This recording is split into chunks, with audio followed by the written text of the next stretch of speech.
Las peñas flamencas de Jaén han abierto sus puertas y han puesto en marcha un circuito, que es algo que formaba parte de las temporadas de flamenco y de las propias iniciativas. Pero la noticia tiene la importancia que subrayamos de el movimiento flamenco empieza a funcionar, las peñas están ahí y esto no es una noticia buena solamente, sino que es una noticia excelente. El encargado de esta inauguración ha sido Juan Pinilla y con él vamos a aprovechar para hablar de más asuntos. Pero antes que nada, saludarlo. Juan, a la paz de Dios, bienvenido. Muchísimas gracias, Manuel, un placer, como siempre. Te he tenido presente por varios motivos. Uno de ellos por esta noticia, por tu relación con el Festival del Cante de las Minas, con la participación tuya en esa magnífica antología que nuestro común amigo y gran poeta y aficionado Paco Paredes ha hecho a base de cantes del confinamiento. Y me gustaría saber dónde te cogió y qué te ha parado este COVID hace que estabas haciendo, que has tenido que dejar. Cuéntanos cómo fue el episodio. Bueno, la verdad que uno tiene siempre la tentación de decir, lo mío sí que ha sido gordo, pero supongo que en estas lides ha sido gordo lo de todo el mundo, ¿no? Porque conozco casos de compañeras y compañeros que ha sido terrible, devastador. En mi caso, me pilla terminando mi disco Humana Raíz, que lo estaba realizando gracias a un crowdfunding en el que participó muchísima gente, que me dio de sobra para cubrir los gastos de grabación, incluso de los videoclips y de esas cuestiones que hoy día, como sabes, ya son prácticamente imperativos, ¿verdad? Y dejamos, por lo tanto, los últimos temas sin grabar, no está aún mezclado, y a su vez una gira de presentación que comenzaba el 25 de abril en Madrid, en el Auditorio 1 de Mayo, y que seguía en Granada el día 1 de mayo en el Teatro Isabel la Católica, y así a teatros como el Principal de Almansa, el Zorrilla de Valladolid, de Campo Amor de Oviedo, es decir, teatros muy importantes. Por primera vez había conseguido, después de muchísimo trabajo y muchos meses de dedicación, una gira interesante para la presentación de este disco. Y bueno, pues como te puedes imaginar, Manuel, todo eso se queda en el aire, algunas sin fecha, otras sí están procurando cerrarlas para otoño, con lo cual ya no solo el perjudicado soy yo, sino la serie de músicos y de artistas que acompañaban, incluidos los técnicos, porque cuando hablamos del flamenco también tenemos que hablar de la industria del flamenco, todo lo que mueve, ¿verdad? Así que bueno, en ese sentido ha sido catastrófico. La verdad es que ese calificativo, desgraciadamente, es común para la mayoría no, para todos los artistas del flamenco, porque se cerró todo. O sea, la larga lista que ha dado de fechas cerradas con ese proyecto, viajes al extranjero, compañías con obras montadas, escenarios fijos como y lugares de trabajo como los tablaos flamencos, que ahí andan a ver cómo se arregla ese sector. En fin, que la pandemia esta al flamenco le ha dado por sigrilla y por tonada de la gorda. Lo que sí me gustaría, vamos a aprovechar Humana Raíz, tú me has contado ahí teatros, montajes, ¿qué has pretendido y qué has enjaretado en esta Humana Raíz, Juan? Bueno, pues casi al borde de la mitad de la vida, o por lo menos eso espero de mi vida, he querido de alguna manera, bueno, demostrar mi afición en todos los sentidos, mi afición por el flamenco, pero mi afición también a la lectura, a la literatura y a la reflexión, porque en este caso se trata, yo creo que del primer trabajo que encaro desde una perspectiva absolutamente intimista, con letras compuestas en su práctica totalidad por mí, salvo una letra a la que le tengo mucho cariño de Umbral, que fue el autor que a mí me despierta al mundo de la literatura, el gran periodista, columnista, una letra que le dedica a un hijo suyo que falleció, y que la hemos hecho en clave de seguirilla, se llama Mortal y Rosa, como la obra homónima que dedica el autor. Y a través de este disco he pretendido, bueno, mostrar mi visión de las cosas en conjunto, del mundo, de la sociedad, también del flamenco, hacer una especie de encuentro con mis mitos flamencos. Ahí salen personas que admiro tantísimo y escuelas cantadoras como la de los Pavón de ahí de Sevilla, Pastora y Tomás. También hago, en fin, homenajes sonoros a Chacón y a todas las personas que de alguna manera han contribuido a que Jorge como aficionado. Y creo que, en definitiva, pues eso, se trata de mi trabajo más íntimo y personal, confeccionado entero por mí y por los guitarristas compañeros que han estado en mi trayectoria. Ni que decir tiene Juan que cuando esté eso ya metido en su envoltorio, pues rompamos el celofán también aquí y hagamos un programa y desmenucemos toda esa humana raíz. Juan, el tema de la pandemia ha traído catástrofe, la verdad, y ha traído tragedia y drama, ¿no? Pero ¿tú crees que saldrá algo bueno? Ese no hay mal que por bien no venga. ¿Tú crees que el colectivo flamenco de esto va a sacar algo de lo que desde hace tanto tiempo falta le hace, unión? En fin, ¿qué puede salir bueno de esto? De entrada, se ha dado una circunstancia muy interesante que no se había producido, por lo menos hubieron conatos en su tiempo, pero no se habían materializado. Y es esa unión de flamenco, ese sindicato de artistas flamencos que desde una perspectiva bastante amplia están proponiendo medidas que considero muy interesantes.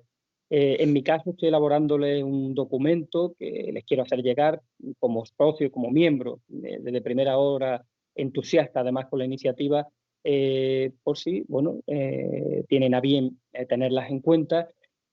Creo que eso ha sido lo más positivo porque después ya entraríamos en terreno antropológico, en terreno del ser humano, y yo después de lo que ha ocurrido con las crisis anteriores, aunque esta crisis es una crisis de valores también, una crisis humanitaria enorme, ecológica, sin lugar a dudas, ya he visto lo suficiente como para darme cuenta que el ser humano no va a reaccionar como debería ante lo que ha ocurrido, a pesar de la gravedad de los hechos. Y sí me gustaría que hubiese un debate sereno en torno al mundo del flamenco, porque hemos visto los débiles que somos, que es nuestro sector, especialmente el flamenco, porque hay muchos músicos con un contenido mucho más local o más nacional, pero nosotros viajamos por el mundo entero, a todos se nos han caído giras en extranjero, y bueno, algunos militamos en segunda o en segunda B, los que están en primera división, yo no me quiero ni hacer una idea de, por ejemplo, Manuel Liñano, Rocío Márquez, por poner algunos ejemplos, el propio Miguel Poveda, las pérdidas como deben haber sido. Entonces, hace parte una reflexión, un debate serio en torno a estas cuestiones, para no quedarnos tan desangelados como nos hemos quedado. Si tenemos que aprender a vivir o a convivir en un mundo que parece que se dibuja distinto, y en ese sentido el debate debe ser muy profundo y las propuestas se tienen que analizar para evitar, Manuel, vamos a hablar claro, que haya compañeros que han vivido de la solidaridad y de asociaciones como la Cruz Roja. Ha sido una circunstancia muy triste y muy lamentable para las personas que viven día a día de los tablaos, por ejemplo, por poner un ejemplo. Y eso hay que analizarlo y hay que proponer respuestas inmediatas. Es que es verdad, las situaciones algunas veces tampoco vamos a airearlas, pero tampoco podemos ocultarlas. O sea, nos consta todo y creo que tenemos un puñado de conocidos, de compañeros, de amigos, que desgraciadamente se han tenido que ver en ese trance de tener que ir a pedir a la caridad o comer con la caridad, ¿no? Exacto. Y desamparados, siendo trabajadores de algo tan noble y tan especial como es un arte como el flamenco. Claro, Esa es claro. una circunstancia que por lo menos habría que evitar, ¿no? Y habría que buscar otros modelos. ¿Qué modelo es el que tú crees, Juan, que se puede adaptar al flamenco? De entrada, yo tengo propuestas muchas, pero de entrada hay que luchar. Lo que ocurre es que aquí hace falta una concienciación.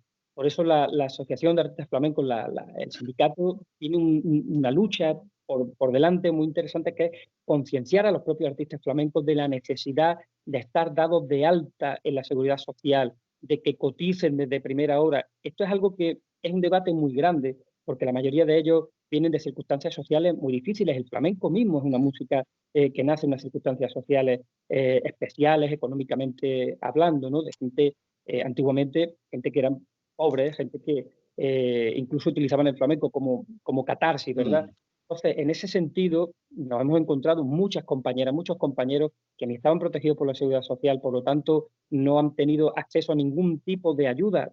Hubo paquetes de medidas de ayuda que no han podido, de ninguna de las formas, precisamente por esa desprotección. Por lo tanto, hay que luchar contra ese fraude que se cometen a veces desde las propias agencias de contratación o de los propios negocios de flamenco, pero también es cierto que esos negocios que dan trabajo a tantas personas necesitan de ayuda y de incentivos por parte de la administración, por lo cual hay que hacer plantear un plan serio y riguroso a las administraciones para que ayuden y para que aporten. Al final, en el Estatuto de Autonomía está la protección del flamenco y la protección de la cultura está en el Tratado de los Derechos Humanos y en la propia Constitución española. O sea que no estamos hablando de castillos en el aire, sino de derechos reconocidos, de derechos.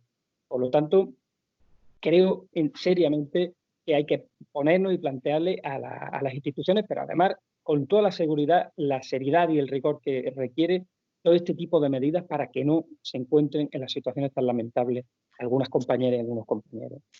El mundo del flamenco tiene un circuito, Juan, que conoce todos los aficionados de celebraciones de festivales y de acontecimientos. Algunos de ellos les cogió en el hervor de la pandemia y se cayeron, se suspendieron. Otros han estado ahí, lo han aplazado. Últimamente hemos tenido la noticia de la celebración del potaje gitano para finales de agosto. La Bienal de Flamenco de Sevilla echará a andar con todas las circunstancias desfavorables que puede tener, incluso atendiendo a críticas en cuanto a la programación, pero por lo menos está ahí, las peñas con los circuitos.